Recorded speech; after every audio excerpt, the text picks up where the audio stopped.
In response to the claim that raising the minimum wage isn't sufficient to help the working class, and that it will lead to job loss and a decrease of employment. In a study of the 1988 increase in the California minimum wage, CARD finds that the change in the minimum wage increased the earnings of low-wage workers and did not affect human employment. Along with this, history, according to Joseph Savia from the Journal of Labor Research, history clearly shows that raising the minimum wage has not had any negative impact on jobs, employment, or inflation.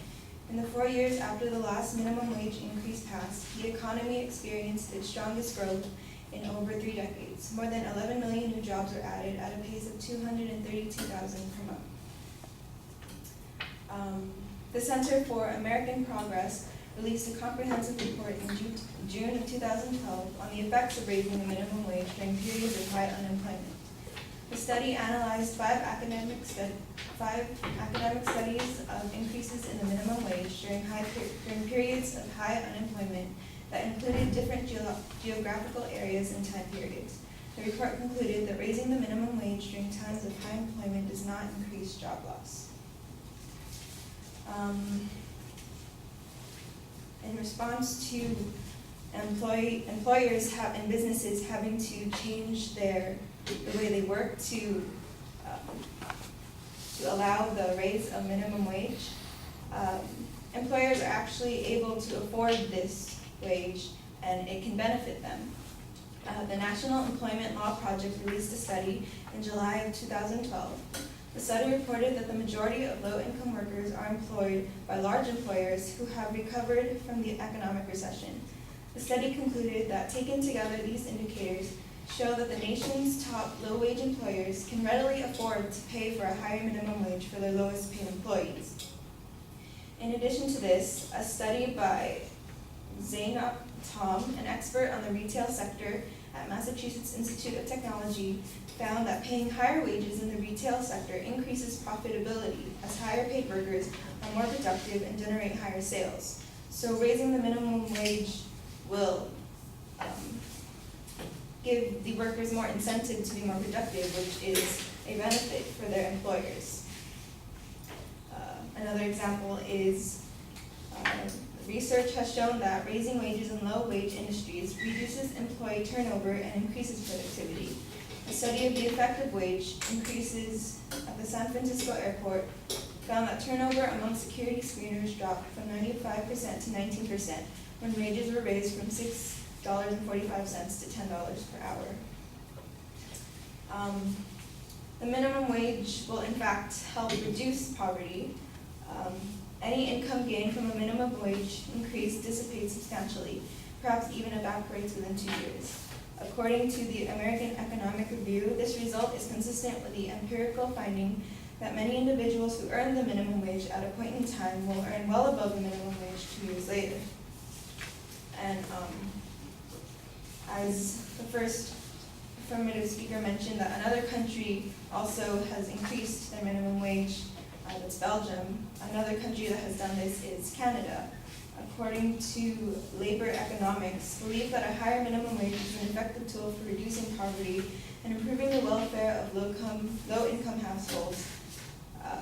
Some policy groups in Canada are currently urging the federal government to increase the minimum wage to $10 per hour, which they believe would reduce national poverty levels. According to the Bureau of Labor Statistics, in 2011, 1.8 million hourly employees were paid the federal minimum wage of $7.25 per hour, and another 2.2 million hourly employees were paid less than the minimum wage. Thus, 5.2% of workforce earnings were at the minimum wage or below in 2011 and in 2011. So that's a lot of our workforce is in fact getting at the minimum wage or less than. Regarding our economy being in turmoil and people being in poverty, in a series of studies, according to Policy Studies Journal, Card and Kruger reported that state and federally mandated increases can result in higher take-home pay for affected workers. Along with this, a 2011 study by the Federal Reserve Bank of Chicago found that a $1 increase in the minimum wage would boost consumer spending by minimum wage household by $3,500 in new consumer spending over the next year.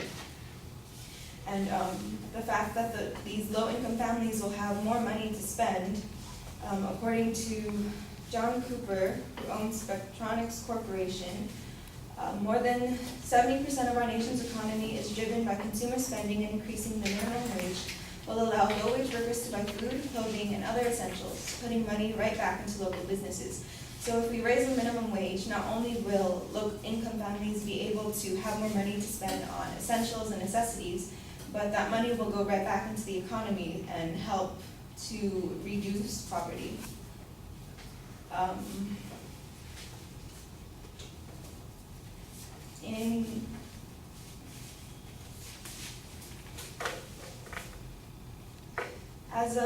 According to